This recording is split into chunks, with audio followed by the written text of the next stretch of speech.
বিরোধী দল এখন পর্যন্ত জনগণের দাবিগুলো নিয়ে মাঠে নামতে পারছে না। আমরা বিরোধী দলকে বলবো, ৭০ জন এমপি পেয়ে মনে করবেন না যে আপনারা পরবর্তীবার ক্ষমতায় আসছেন। দয়া করে জালেম হবেন না, জনগণের হয়ে জনগণের দাবিগুলো আদায় রাজপথে থাকেন।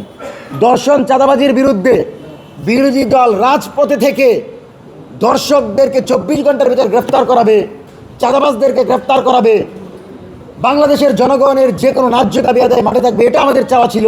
ওমা বিরোধী দল থেকে কুসুম কুসুম প্রেম করে, বিরোধী দল ইফতার মাহফিলের আয়োজন করে, তারা সমঝোতা করে। সমঝোতার বাংলাদেশ আমরা চাই না। আমরা এরকম স্লোগান শুনতে চাই না যে সমঝোতার মাধ্যমে আমরা আগামীতে বাংলাদেশে রাজনীতি করতে চাই।